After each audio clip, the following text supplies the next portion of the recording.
Kære alle sammen, dagens undervisning foregår som sagt ved, at I, eller som jeg har skrevet på Teams, ved at I får den her video, hvor I både kan se den undervisning, jeg laver i differentialregning, og der er de opgaver, som I skal regne og aflevere til mig ved slutningen af modulet. Afleveringen skal enten være billeder af ting, jeg har lavet i hånden, eller en Word-aflevering. Det vil selvfølgelig være super, at I tager et skærmprint af opgaven og sætter over i opgavebesvarelsen, for derefter at svare på opgaven. Når I udregner tingene, så er det ikke nok bare lige at skrive løsningen som et tal eller et bogstav. I skal også lige kort skrive, hvad det er, I har fundet. Meget gerne, hvad formel I har brugt. Tænk på at få tegnet nogle grafer, gerne over i GeoGebra. Det er helt okay at bruge GeoGebra, man må selvfølgelig også meget gerne lave det i hånden. Det er op til jer. Men det vigtige er, at det ikke bliver alt for kort. I skal vise, at I ved, hvad I laver. Derudover så er det super vigtigt, at det er jeres egne individuelle afleveringer. Jeg har begyndt at kigge nogle af tingene, jeg har afleveret indtil videre igennem, og det ser lidt for ens ud. Det I skal huske, det er, at hvis I afleverer noget, der er fuldstændig ens med jeres kammerater, så bliver alting jo tjekket i urkund for plagiat, og selvfølgelig må det ikke ligne hinanden, så er jeg nødt til at tage fat i jer, og eventuelt også sende det videre. Så husk, der gælder præcis det samme for aflevering af virtuelt arbejde som alt andet. Det skal være individuelt. Hvis det ikke er, så skal I have aftalt det med mig på forhånd, at I vil aflevere det i mindre grupper. Det fra i dag skal være individuelt. Har I afleveret noget tidligere, som jeg endnu ikke har noget at se på, så skal I sørge for at få genafleveret med det samme derinde med noget, I selv har lavet. Der må ikke ligge noget derinde, der er magen til andres. Og jeg sidder og bruger juleferien på at få tjekket det her igennem. Også fordi, at det skal give mig lidt en idé om I har fanget det, vi arbejder med. Men nok om det. Selvfølgelig må I ikke aflevere andres arbejde. I skal heller ikke låne jeres eget ud, så I risikerer andre at aflevere jeres. Fordi det slår lige så hårdt for den, der har lavet det og lånt det videre, som den, der kopierer og afleverer magen til kammeratens. Så pas på, husk, der er plagiatkontrol på alt det, I laver i alle fag, når I afleverer ting inde i afleveringsmapperne. Men nok om det. Nu skal vi have set på differentialregningen, tredje del. Og her, der skal vi simpelthen differentiere en hel masse funktioner. Og i dag, så skal I differentiere en masse forskellige funktioner og finde deres hældning i forskellige værdier for x. Og I skal også se, om I ud fra hældningen kan finde ud af, hvor på funktionen I er. Så hvis jeg giver jer en hældning, og I kender funktionen, kan I så også finde ud af, hvad punkt er det så I er i. Det vil sige, har I hældningen, kan I så finde x-værdien. Og så kommer I også til at arbejde med definitionsmængde, værdimængde og monosniforhold. Det er jo heldigvis snart nogle gode gamle kendinge. Og så skal I arbejde med hældning. I skal arbejde med at differentiere. Det er det samme som at finde en funktion for hældningen. Og så skal I finde den afledte funktion. Det er det samme som at differentiere. Så det at finde hældning og differentiere og finde den afledte funktion, det er 3 sider af samme sag.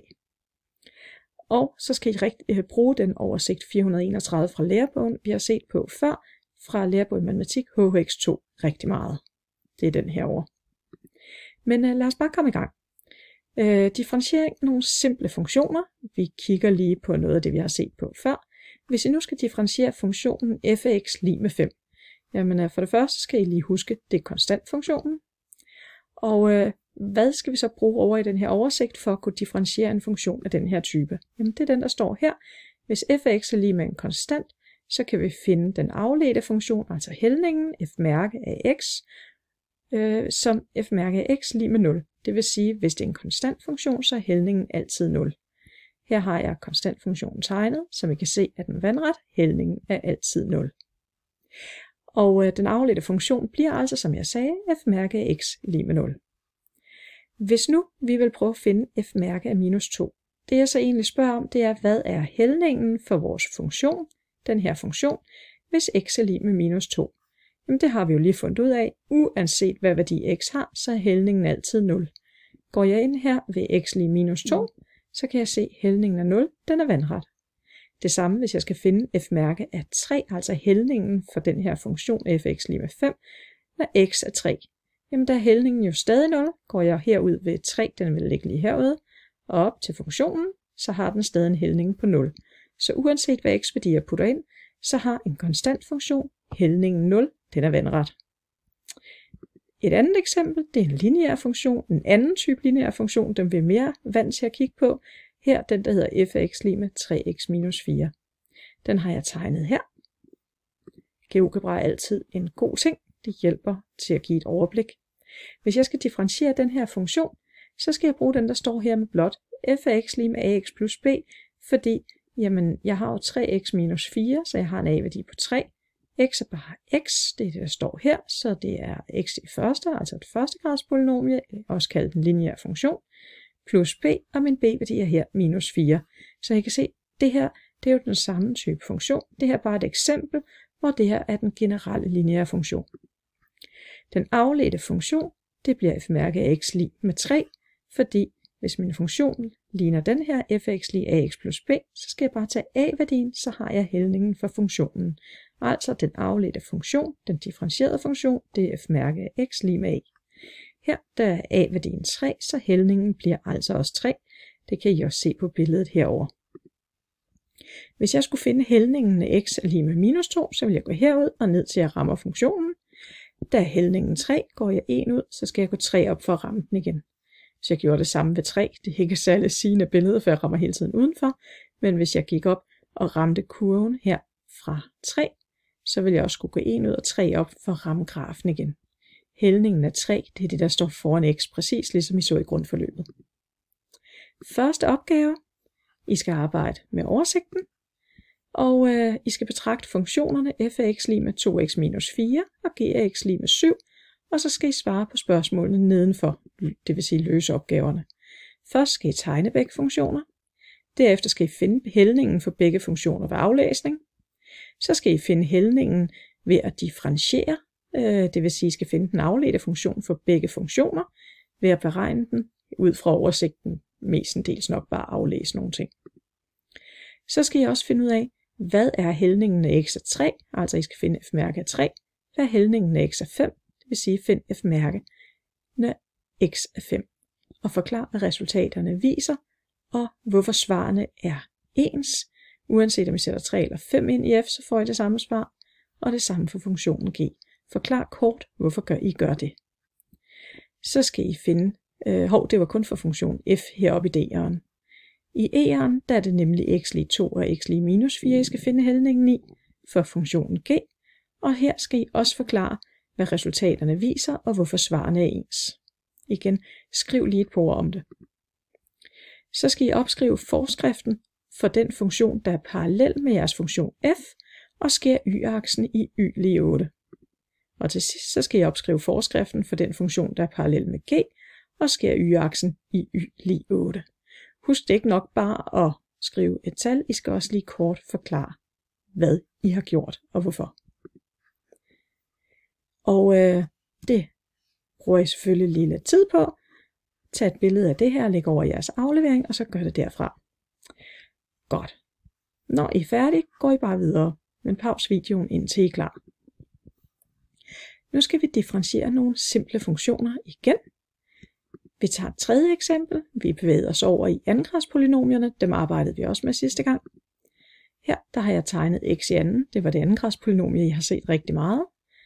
Og hvis vi kigger på oversigten, så er det den her, vi skal bruge, når vi skal differentiere den. Differentierer vi x i anden, så får vi f mærke af x lig med 2x. Det vil sige, det er den afledte funktion. Det samme ord for den afledte funktion. Det er differentialkvotienten, det betyder den differentierede funktion, og det er det samme som at finde funktionen for hældningen. Hvis jeg skal finde f mærke af minus 2, så sætter jeg bare minus 2 ind på x's plads, så står der 2 gange minus 2, og det giver minus 4. Det vil sige, at hældningen af x minus 2 er minus 4. Her har jeg tegnet en tangent ind. Mit punkt, her hvor x er minus 2, så har jeg tegnet en tangent. Det er den røde, der er min tangent, til x lig minus 2 og til kurven. Og hvis jeg kigger, går jeg 1 ud, så skal jeg gå 4 ned, før jeg rammer tangenten igen. Så det passer med hældningen i grafen, for grafen i punktet A. Den er minus 4, for det er hældningen på tangenten til kurven i det her punkt. Det kunne også være, at jeg vil have hældningen i x lig minus 1. Så sætter jeg 1 ind på x's plads, så står der 2 gange 1, det er 2. Det vil sige, hældningen for vores funktion x i anden, når x er lige med 1, det må være 2. Vi prøver at kigge. Det er her, vi er i 1,1, x er 1. Og hældningen på tangenten til kurven i x lige 1 er 2. 1 ud, 2 op, så rammer vi tangenten igen. Så hældningen til vores funktion f i x lige 1 er 2. Men hvad nu hvis jeg i stedet vidste, at hældningen er minus 1? Kan jeg så også finde ud af, hvad x-værdien er? Det vil sige, jeg ved jo, at f-mærke af x er lige med minus 1, for f-mærke af x er bare en anden måde at sige hældning på. Og hvad er så x? Det er det, jeg skal finde ud af. Jamen, så skal jeg jo bare løse den ligning, der hedder f-mærke af x lige minus 1. Det er det, jeg skal finde ud af. Hvad er x så, når hældningen er lige med minus 1? Men en anden måde at skrive hældningen på, altså f-mærke af x, det var som 2 gange x. Det var det, vi så her. Så jeg ved jo, at minus 1 skal være lige med 2x, fordi hældningen kunne jeg skrive som 2x, og den skulle være lige med minus 1. Jamen så har jeg, at minus 1 er lige med 2x, så isolerer jeg x og får, at hældningen er lige med minus 1, hvis x er lige med minus en halv. Vi prøver at se ad. Har jeg ikke tegnet et billede? Det har jeg her. Her der er x lige med minus en halv, og går jeg 1 ud, så skal jeg gå 1 ned for at ramme tangenten igen, så det passer med, at hældningen for grafen i punktet C, altså der hvor x er minus en halv, der er hældningen minus 1, og det var også det, vi gerne ville have, den skulle være. Så når vi til opgave 2. I ser igen på funktionen x i anden. I tegner den i GeoGebra. I differentierer den. Jeg ved godt, det har vi lige set, men så er jeg sikker på, at I kan. Og så skal I finde hældningen i x lig minus 5, i x lig 2 og i x lig 0 og vise det på din tegning. Og du skal sige, altså kort bemærke, om dine resultater giver mening. Tegn gerne nogle tangenter og så snak om, det giver mening, altså dine resultater for hældningen for funktionen i x lig minus 5, x lig 2 og x lig 0. Giver den hældning, du har beregnet dig frem til mening, hvis du sammenligner med din tegning og tangenter i x lig minus 5, x lig 2 og x lig 0. Og så skal du finde ud af, hvad x skal være, for at funktionens hældning er 8. Du skal også finde ud af, hvad x skal være, for at funktionens hældning er minus 8. Så skal du kommentere på, hvordan svarene i D og E, det er dem vi lige har løst, passer sammen ud fra din tegning. Og til sidst, så skal du prøve at finde ud af, hvad x skal være, for at hældningen for funktionen den er 0. Og igen, sammenligne det hele tiden med tegningen, regn dig frem til alt du kan regne dig frem til, og derefter sammenligne med tegningen. Husk at kommentere, hvad du finder ud af. Du pauser bare videoen, indtil du har fået løst opgaverne. Vi kigger videre. Nu tager vi eksempel 4. Nu skal vi prøve at se på den her type funktion. f af x lig x i fjerde. Hvis man tegner den i GeoGebra, så kommer den til at se sådan her ud.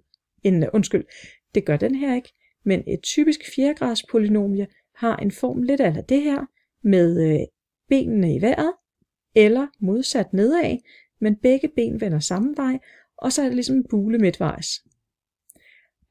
Men lige om lidt, så skal vi se på, at jeg ikke er i vejen. Sådan der. Vi skal igen bruge den her oversigt til at differentiere den her type funktion. Hvorfor en skal vi bruge, når vi skal differentiere den? Jamen her står der x i fjerde. Her står der x i ende. Jamen hvis vi lader n være 4, så passer det med, at det er den her funktion, vi kigger på, så det er den her afledte, vi skal få fat i. N, det er vores eksponent. Det er det, vi ser her, og det er i det her tilfælde 4.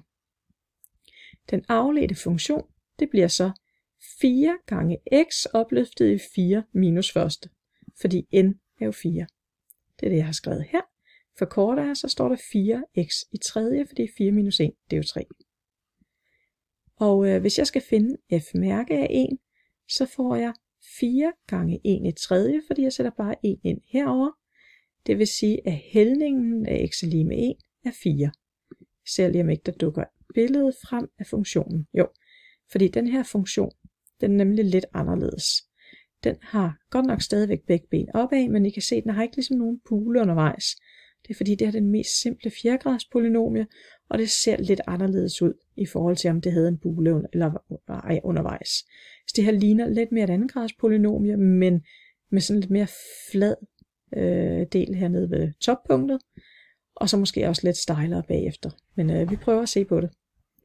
Men jeg sagde her, jeg fandt et mærke af 1 til at være 4, det vil sige hældningen til grafen af x er lige med 1 er 4.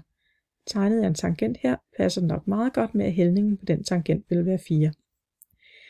Hældningen af x er lige med minus 2, den er minus 32. Jamen hopper jeg helt herud til minus 2 og går op til at ramme grafen, er den meget, meget stejl aftagende. Så det passer nok meget godt med minus 32. I kan smide den i GeoGebra og selv tjekke efter. Skal jeg finde f-mærke af 0, så spørger jeg, hvad er hældningen af x er lige med 0. Den skulle gerne være 0, den ser meget vandret ud lige her. Og det passer også, hvis jeg regner ud og sætter minus 2 ind på x's plads. 0 ind på x's plads. Så kommer det til at stå 4 gange 0 i tredje. Det er det samme som 4 gange 0. En hældning på 0, når x er lige med 0. Men i modsætning til andengradspolynomiet, så er det som om, at den er ret tæt på 0 ret længe her. Og ikke bare lige i origo 0,0. Og hvis jeg nu sætter 0,1 ind, hvad sker der så?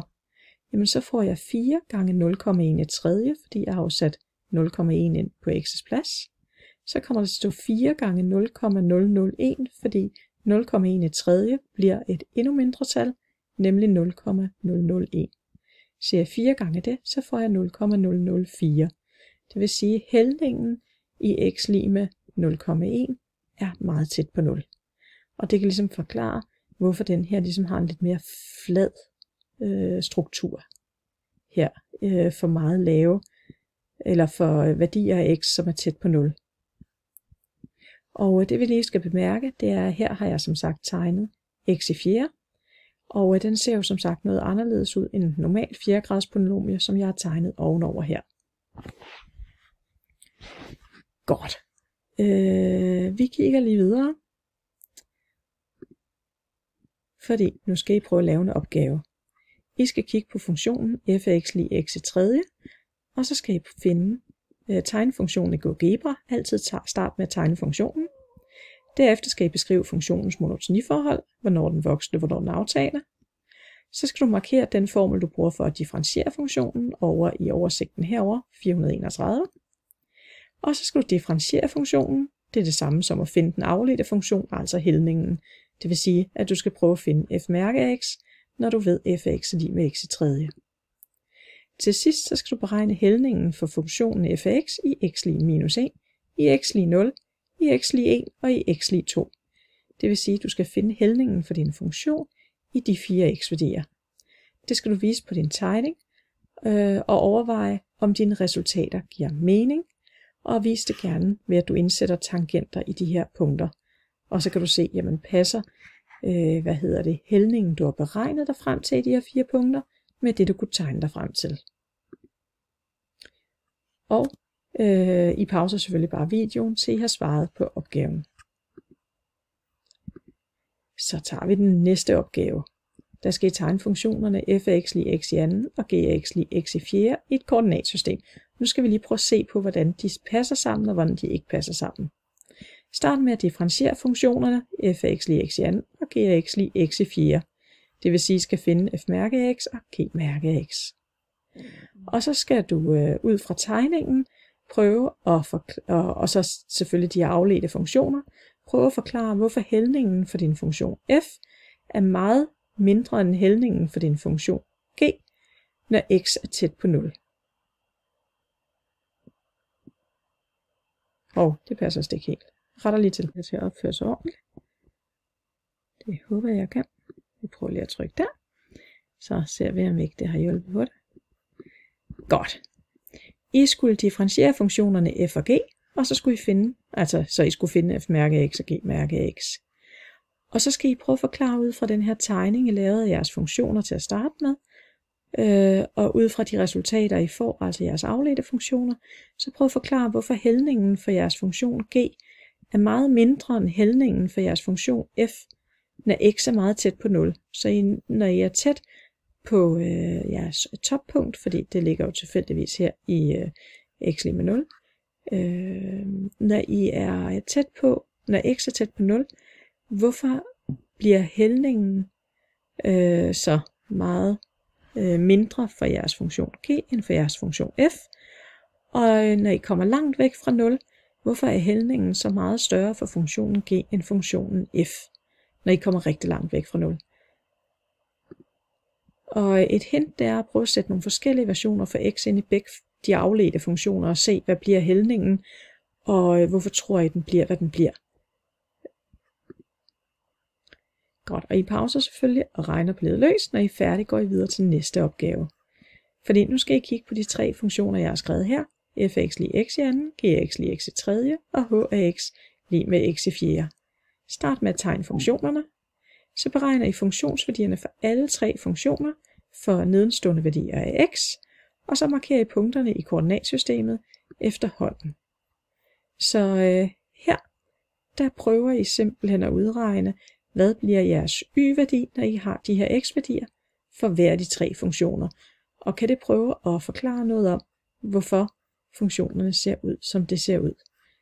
Det jeg egentlig vil have til at kigge på, det er, igen væk med mig, hvorfor har jeres funktion f og jeres funktion h benene opad, og hvorfor har funktionen g et ben hver sin vej.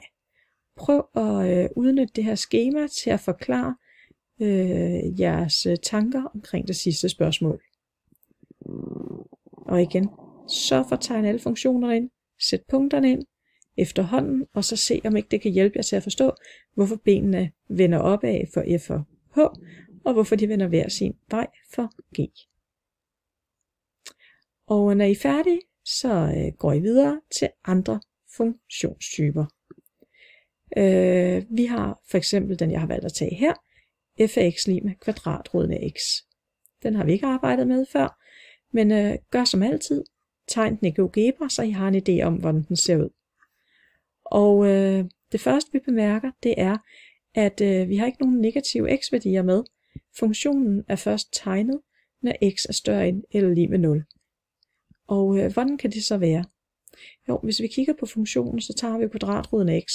Vi kan ikke tage kvadratroden af et negativt tal, det vil sige, at der kan kun være 0 eller positive værdier for x, og det er det, der bliver illustreret her, ved at den kun ligger her på højre side af y-aksen. Definitionsmængden det er derfor alt mellem 0 og uendelig, og værdimængden den kan vi også aflæse som alt mellem 0 og uendelig, fordi funktionen bliver sådan set bare ved med at vokse. Ikke så hurtigt som den har gjort, men den vokser og vokser og vokser. Så skal vi prøve at differentiere funktionen, og det skal I gøre ved hjælp af det sædvanlige oversigtsskema, oversigt 431. Og det er selvfølgelig den her, vi skal bruge, for der står jo direkte f af x lige med kvadratroden af x. Og vi aflæser f-mærke af x til at blive 1 over 2 kvadratrod x. Hvis vi skal snakke monotoniforhold, så kan vi jo se, at den altid er voksende. Jamen hvorfor er den altid voksende? Fordi at vi har jo allerede snakket om, at vi kun kan sætte positive x-værdier ind. Og sætter vi en positiv x-værdi ind i den her funktion f-mærke af x, der beskriver hældningen, så vil vi altid få noget, der er positivt. Det vil blive mindre og mindre, men det vil stadig være positivt, så vores funktion er altid voksende. Og det vil I også kunne aflæse ved at kigge på den her. Men når I kun må sætte positive værdier ind for x, så vil den her altid blive positiv. Det vil sige, at f-mærke er altid positiv, så er funktionen altid voksende. Det er det, jeg har skrevet her, så er f-mærke af x større end 0 altid. Og det passer også med, at 1 divideret med 2 gange kvadratroden af x er større end 0 for alle værdier af x, der er større end 0. Som jeg sagde før, den her bliver altid positiv, hvis x er positiv. Godt. Så er spørgsmålet, om vi kan beregne f-mærke af x ved hjælp af den her formel f-mærke af x lige med 1 over 2 kvadratrod x. Passer den overhovedet?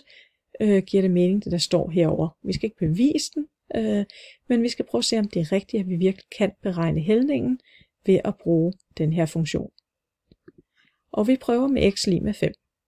Så er vi lige her. Så bliver f-mærke af x lige med 0,2236. Hvis jeg sætter x lige 5 ind her, så bliver det 1 divideret med 2 kvadratrod 5, og det giver 0,2236. Og jeg har også lige prøvet at tegne det i GeoGebra, hvor jeg har sat punktet A, der hvor x er 5. Og så har jeg tegnet tangenten til kurven, og jeg kan aflæse, at hældningen på tangenten er 0,2236, præcis det samme som jeg regnede mig til. Så er jeg glad, det er simpelthen hældningen på den her funktion. Og prøv at sætte forskellige værdier for x ind. Igen, husk, at x skal altid være positiv, fordi I ikke kan tage kvadratroden af et negativt tal. Men derudover så sæt hvad som helst ind, I har lyst til, og se om I kan få tegnet en tangent, der har samme hældning. Så tager vi opgave 6. Nu skal I kigge på funktionen en x-del.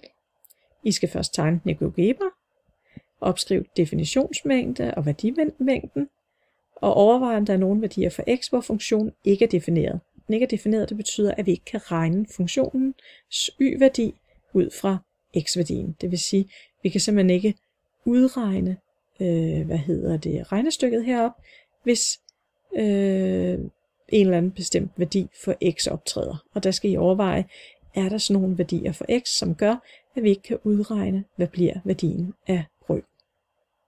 Og det skal I forklare ud fra forskriften. Så skal I angive funktionens modus ni-forhold. I skal differentiere den ved hjælp af oversigt 431. I skal udregne hældningen for 4 værdier af x, og så skal I forklare ud fra jeres beregninger og ud fra f-mærke, hvorfor funktionen altid er aftagende.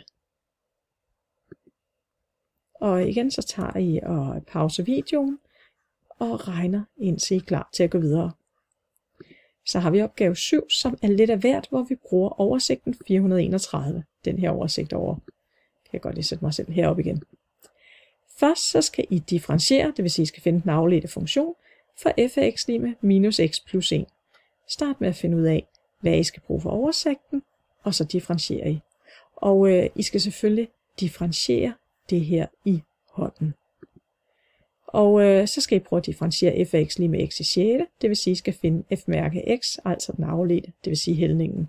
Og igen, lav det, eller i hånden, I må gerne skrive det på computeren, men I må ikke få noget til at regne det for jer, I skal gøre det selv. Så skal I differentiere den her funktion, der hedder f af x lig med minus 4. I skal differentiere funktionen f af x lig med 0. I skal differentiere f af x lig med en x-del.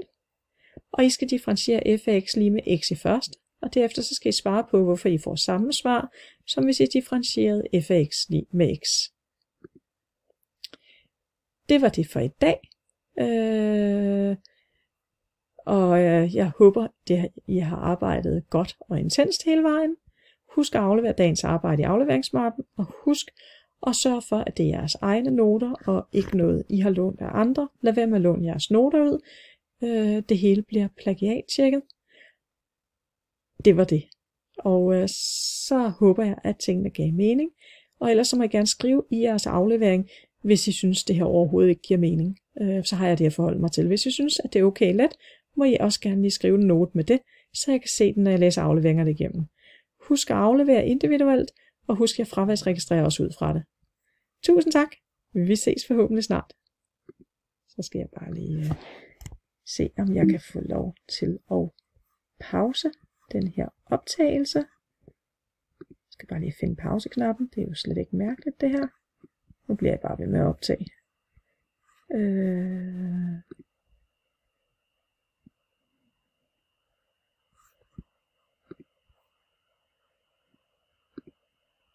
Hvorfor gør jeg det? Det er der bare en lille smule irriterende. Vi prøver at trykke på nogle knapper. Der! Nu fandt jeg den. Super! Det var slet ikke mærkeligt. Men tak for i dag.